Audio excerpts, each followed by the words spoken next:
Let's start at the top. We got a bit to cover. Liam Parro's the next cab off the rank. Mate, you keep sending him to Puerto Rico.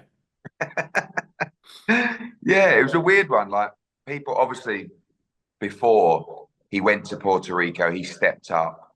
Um, Deserves. I mean, never really got the credit for doing that because kind of like after the win, when you do it, it's like, oh wow, yeah, yeah, no, that was an obvious thing to do. No one wanted to go to Puerto Rico and fight Subriel Matias. Liam Parro did. He went to the backyard. It was actually one of the biggest victories from an Australian fighter for I don't know how long, And sometimes you don't get the credit because you're away from home. The time zones don't really play up for the Australian fans. That was a massive win. This time around, obviously, we're doing a mandatory defence. Um, Hitchens is from America, Parro's from Australia. We had an offer from Puerto Rico to do an event there. We had a site fee. And we went, you know what? Neutral territory. Liam's been there before. Let's do it. So, bit of a strange location, but going to be a great show. And it's a really good fight. I tell you, two undefeated fighters, a top fight in the 140-pound division. Obviously, Liam goes into the fight with a lot of confidence, but Hitchens is a very talented young fighter. Obviously, Parro's the IBF champ at 140. You've recently signed George Kambosos. He's now at 140 as well. Tell me, I assume you like that fight down the track. Why do Yeah, you I like that do. I fight? mean, yeah, I mean, I kind of think like we should have linked up with George a long time ago, really. I mean, probably after the Teofimo Lopez fight. Obviously, he had some alignment with top ranking Lou DiBella, but he had those big fights in Australia, made a lot of money, and he's done really well. I've always liked George. I really like Jim, and now I guess I'm maturing a little bit. I've been able to lock up with Lou DiBella, one of my old, I don't know, critics, but always friends, really. And I'm excited. I think that's a fight that we looked at potentially for the end of this year. But I think George needs that fight at 140. Liam's a formidable guy.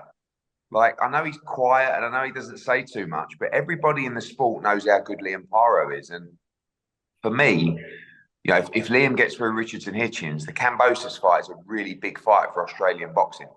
And that's what we want to do. We've got January the 8th with Opetaia. We want to come back in February. We want to come back in March as well. We've got Conor Wallace with Tasman Fighters fighting in December. So Australia is going to be a really important market for us in 2025. Have you got any idea of what George's first fight with you guys might be if it's not Parro? Um, no, I mean, I think from a commercial point of view, I look at a lot of the guys obviously at 140, not just that we represent, but we've worked with in the past. I mean, over that side of the pond, obviously, you guys, Daryl Foley and those kind of guys. He's had plenty to say, and I like Daryl. I think he's a real character. Who knows if old Stevie Spark will make a comeback? I think that was a really premature stoppage to his career, to be honest with you, because we were on a great little run with him as well. But a lot of other guys at 140, and you look at that mix that we have at 140. Obviously, Liam Parro, Richardson Hitchens, Dalton Smith, Regis Prograis, I think is another fight that would work quite well. Um, and also looking at the 140s that we have around the world in America as well. There's a lot of them. And Jack Cattrall, I mean, we've got so many fighters at 140 pounds, and obviously George looked at that. But I think if we can get George a good win in February, say, there's every chance that we could make that fight Parro against Kambosos. And I look at the depth of Australian talent that we have now. It's unbelievable. I mean, we could do something phenomenal at the Suncorp. Like, I could put a 5, 6 world championship fight card on. Every fight a world championship fight, and it's there. It's there for the taking in Australia. Would you have a timeline for that kind of thing? I mean, I think really if George is going to fight around February, I think you're looking at kind of May, June. But look, I think a lot of it depends on what happens next week in Puerto Rico. Obviously, if Hitchens was to win, that kind of scarpers, that big Australian fight for now. But Liam would be back in a big fight. If Liam was to lose, you could still do Parro against Kambosos. I mean, there's so many fights to be made, but a Parro victory would lend itself to a big build-up for that fight. You quickly mentioned Conor Wallace there. He's staying busy with a fight next month. What do you see your plans for him? I've been watching Conor Wallace for a long time. Obviously, he's an Irish boy, moved to Australia. Um, top bloke.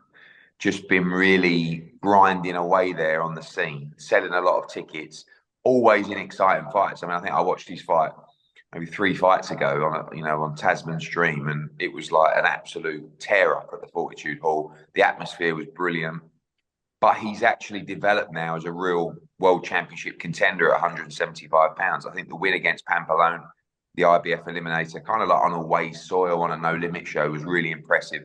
Shows the level that he's at.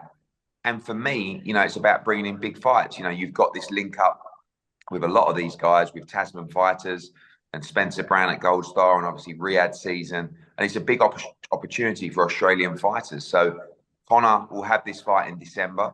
And then I think he's ready. He's ready for either a world title shot or a big name at 175 pounds. We want to get him in big fights and we want to get him paid.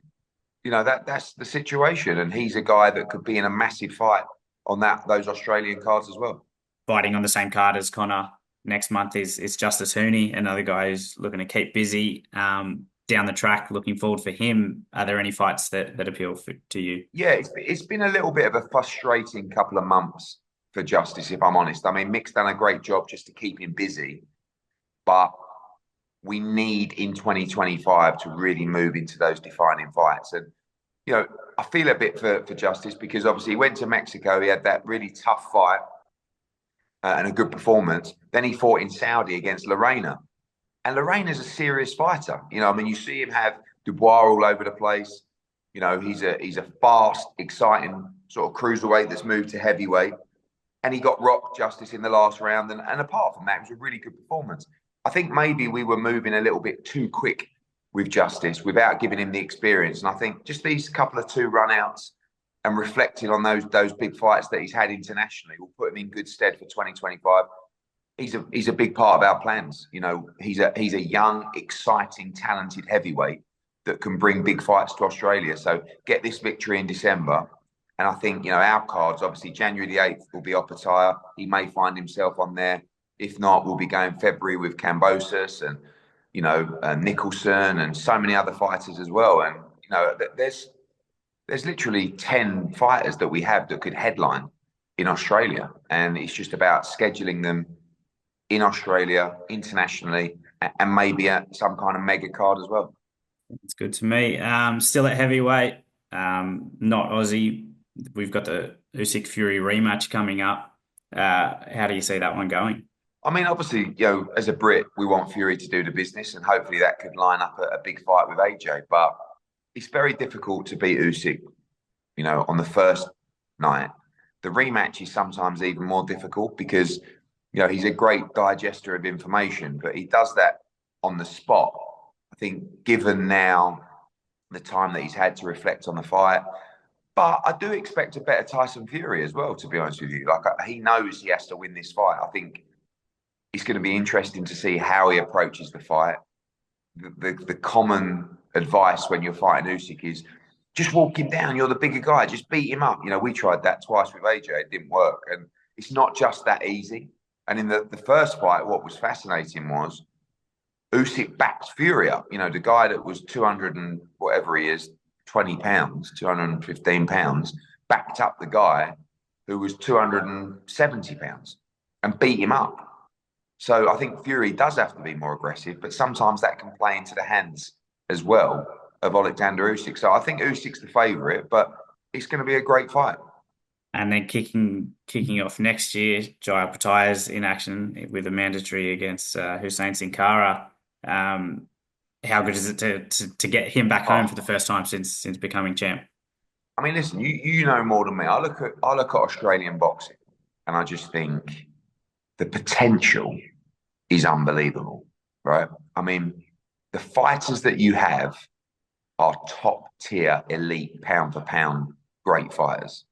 Opetaia is a guy, when he beat Bradis in Brisbane with 2 broken jaws, not 1, he should have been and national hero, right?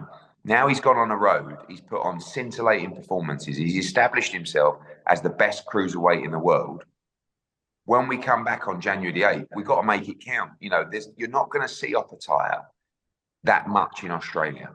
We've got this fight. We want to unify against Zurdo Ramirez. That could land, in Saudi Arabia. But Jai is a phenomenal fighter. Like he's a great personality as well. Like he's a seriously scary dude, and he can fight.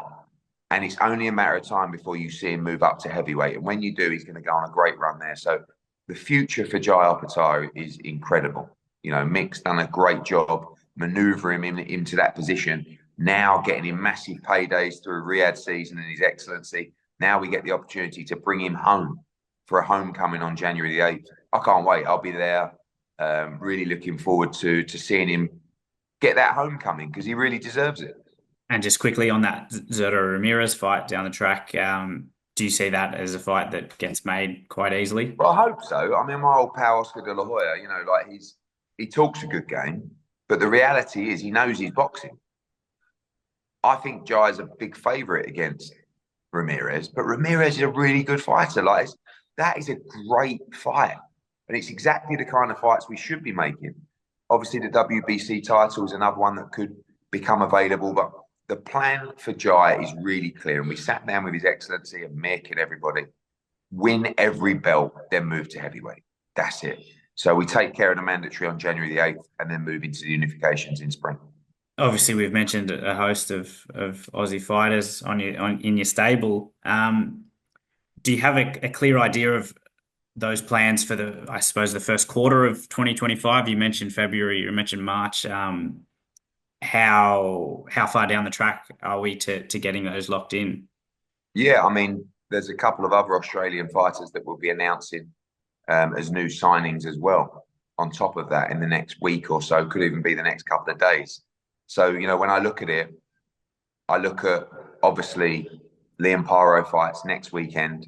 Conor Wallace fights in December with Justice Huni. Jai Opetaia fights January the 8th. And then you've got George Kambosos. You've got Sky Nicholson that I really want to deliver a homecoming for her as well. She needs to fight in Australia. So it's putting it all together. Do we go in February and March, or do we just go with one card with all of that talent on? That sounds good to me. But I certainly think that George and Sky will definitely land on the same card in Australia.